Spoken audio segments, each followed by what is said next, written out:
Grizzy, and we back. If you guys didn't know, a couple days ago I had COVID. I'm good now. No longer quarantined. I'm able to go to classes now. I'm good. Luckily, it was on the weekend, so I didn't have to worry about too much. First week not bad, but I've just wanted to take the time to talk to you guys about lust, and I'm gonna give you guys 6 things that'll happen if you overcome your lust, aka defeat your lust, right? Now, before I get into it, I just want you guys to know something very important. Nobody actually, quote unquote, defeats their lust. Let me explain. For as long as you live on this earth, there will always be temptations. We as humans sin. We will continue to sin.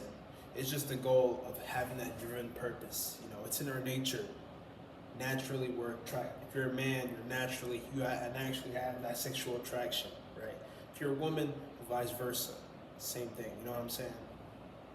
So, us as humans, we're animals. We have sex drive. That's natural. It's just that when you let that lust control you, that's when it becomes a problem. When it controls your actions, when it controls your emotions, that's when it takes control. Now, how do you defeat it, right? The real question is, what happens, what does it feel like when you defeat your lust, right?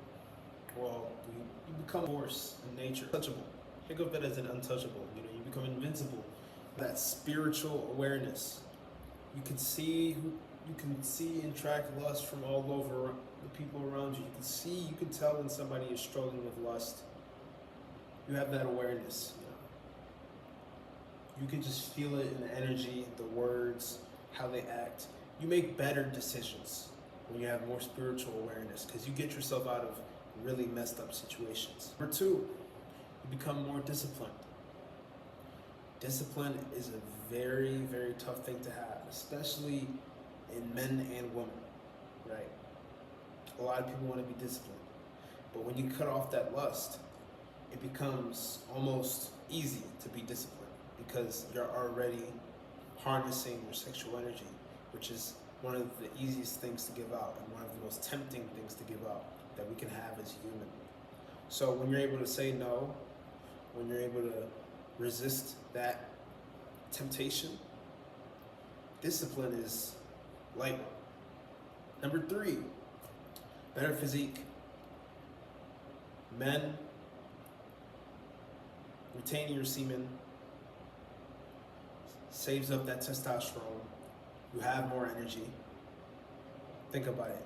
If you're just constantly being lustful, doing the things that you shouldn't be doing on the internet, and you're wasting that sperm, you're gonna wake up tomorrow, you're gonna be drained, you're gonna be less motivated, you're gonna have a weaker physique.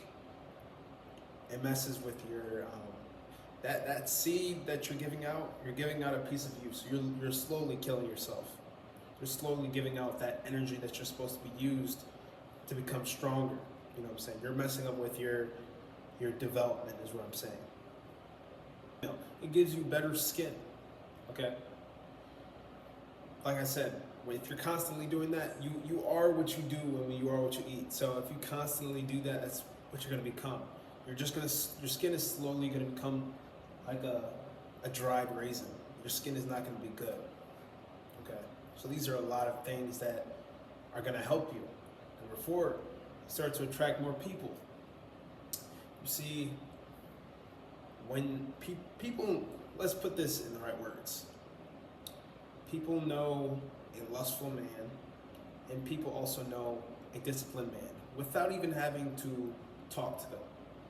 So just know that if you defeat lust, you'll know it, and the people around you will know it, and it'll allow you to stand out, right? When you walk in a room, you're focused. Everybody else knows you're focused. They start to respect you more. You attract more people. A lot of people ask you, oh, how are you so fit? How are you this and that? You tell them why, right? Because you defeated lust. And it's such a hard battle because the battle never ends.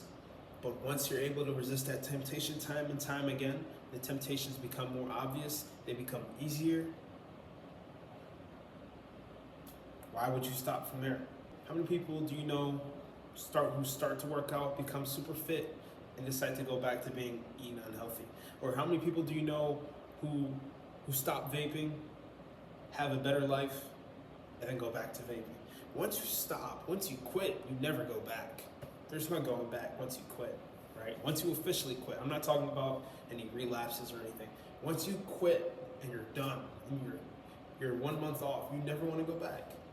That's the best part, when you've beaten that addiction. And lust is worse than drugs. I said it. Lust is a bigger addiction than drugs, because everyone thinks it's okay. The doctors tell you it's okay, but there's a bigger science behind it, spiritually and physically. Lastly, more driven purpose. So you see, these all kind of connect. When you are not focused on lust, you're more focused on what? Yourself, right? Your personal growth. So when you're focused on your personal growth, it allows you to pursue your goals, pursue your aspirations. Maybe you want to get more jacked. Maybe you want to be a better runner. Maybe you want to be a better basketball player. You pursue more on your goals. Therefore, you become a purpose-driven being, right? Which causes all these great things to happen for you. Your morale is higher, right? If you're a man, your testosterone is higher. If you're a woman, your compassion, your energy, your drive. You become less lazy, right? These are all good things that come out of defeating lust. So if you're feeling lazy, ladies and gentlemen, please consider quitting lust. Okay? I'm not saying you can't love anybody, but do it in moderation and know who you're loving. Head Grizzy out.